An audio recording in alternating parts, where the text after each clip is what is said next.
you're a little concerned with your pretty often hurt, often flaky Nets. A little concerned.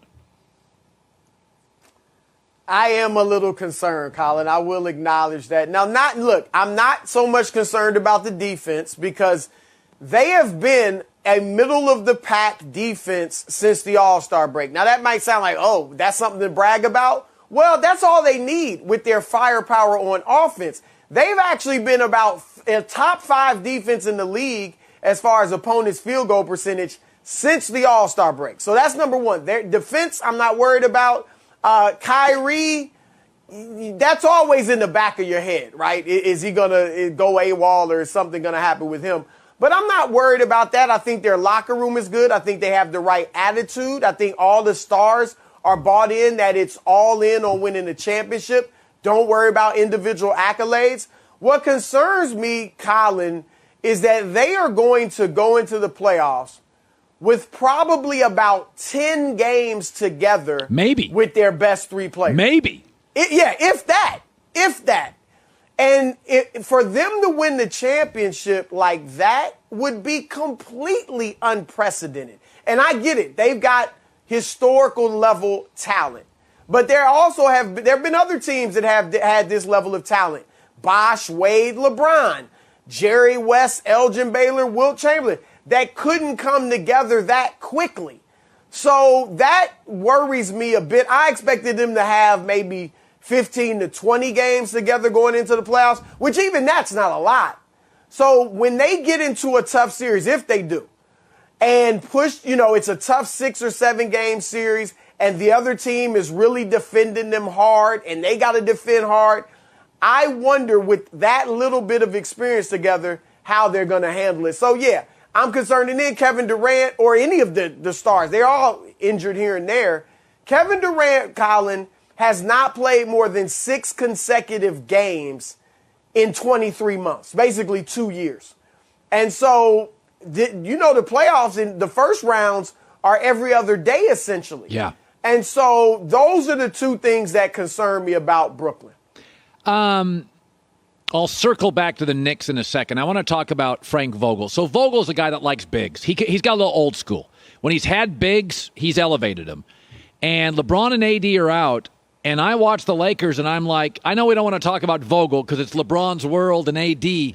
Are you a little surprised how competent the Lakers have been, being led by Kyle Kuzma, Dennis Schroeder, KCP? Are you surprised at all?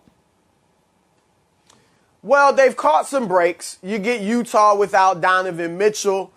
You get Charlotte without not only LaMelo Ball, but Gordon Hayward and Terry Rozier were out as well. They caught Brooklyn, of course, without James Harden, and then Kyrie gets ejected. So they've caught some breaks, but I don't want to take anything away from them, Colin, because they've played well. And you mentioned Frank Vogel. Frank Vogel is a very good coach. When they hired him, look, Ty Lue would have been fine. That's who everybody wanted. There wouldn't have been a problem with that. But when they hired Frank Vogel, I thought to myself, that's a good hire. He can coach. And I went back to when he was in Indiana. Forget Orlando. Went back to Indiana. And, of course, Miami had the big 3. And Indiana took them 7 games in the Eastern Conference Finals. And then 6 games. So the big 3, it was LeBron, Wade, Bosh versus Paul George, Roy Hibbert, and Lance Stevenson. All right? That was Vogel's big 3. I know. And he was giving them all they wanted, right? So I knew, and I think LeBron knew that too. Remember, you didn't get any pushback from LeBron, no problems from LeBron. He showed up at his opening press conference. So LeBron knew in the back of his head this was a good hire, and he's proven to be. Yeah, by the way, as you well know, Joy, those Pacer series with Miami were crazy tight. They were great, and they had Roy Hibbert and Paul George, who historically has struggled in the playoffs. Okay, let's get back to the Knicks. I didn't love Thibodeau as a hire. Don't know him, but I thought, God, it's a retread hire. He works guys to death. And then I watched Julius Randle and R.J. Barrett, and this is not a mirage, is it possible the Knicks have finally, 20 years, righted the ship? I would not go that far. Now, look, this is a great season for them. It's a good season. Obviously, Julius Randle has emerged as a guy that looks like not only a one-time All-Star, but someone that could become a perennial All-Star. Yeah. The front office moves. They kept Scott Perry from the old regime. He's still doing a great job for them. And obviously, you got Leon Rose and Worldwide West. But this, Colin, next year, this won't be enough. This looks good because nobody expected anything. And they've been garbage for the past several years. So now mediocrity is looking good. Next year they'll have to take another step, and it's going to take getting more players. But Thibodeau maximizes talent. Look at those Chicago teams. He had Derrick Rose. Carlos Boozer was a good player. And then Joakim Noah, Luol Deng. They had really good players, but only one star. And they had the best record in the East when Miami had the best big three.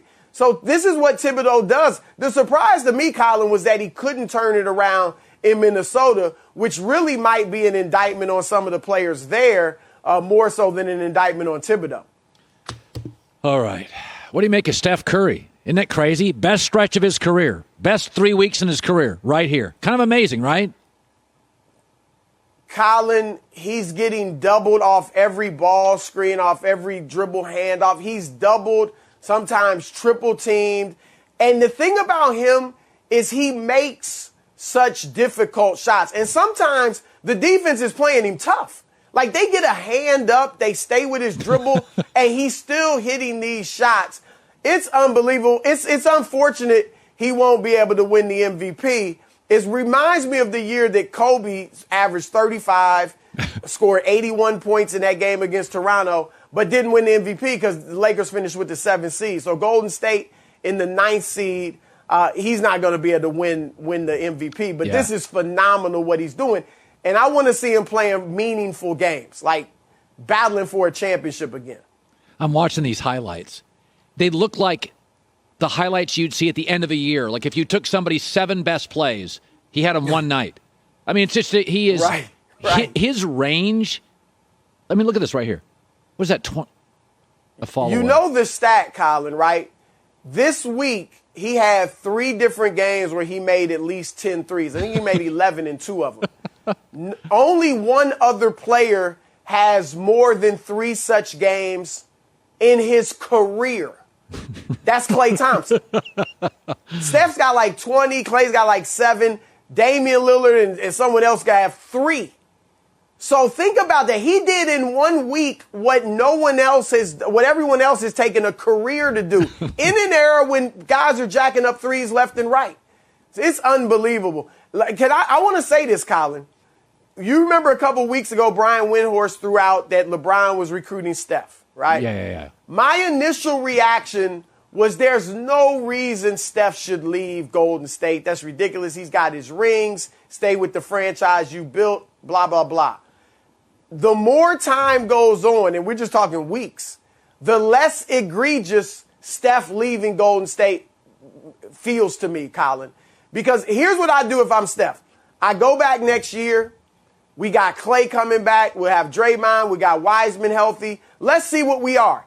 If we are a top 4 or 5 team in the West, go to the second round or so, and look like we're a few minor moves away from being able to really, really compete for a championship the next year, then I'm good. I stay.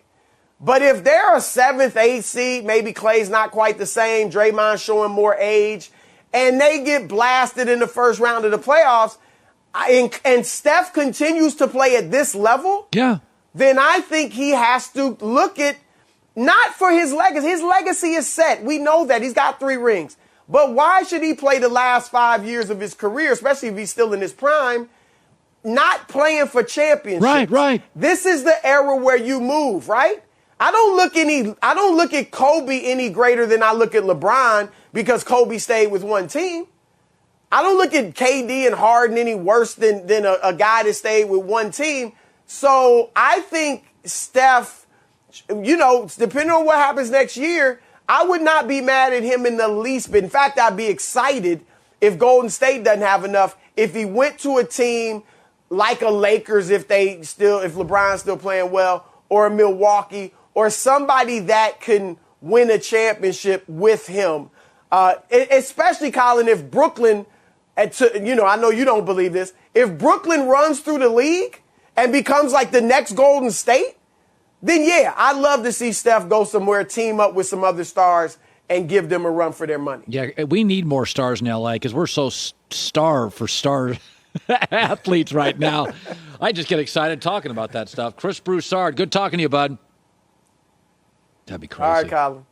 Hi, everybody. Thanks for watching. Subscribe here to get the latest from the show. Also, be sure to check out more of the best clips from The Herd or go watch a few segments from other shows on FS1.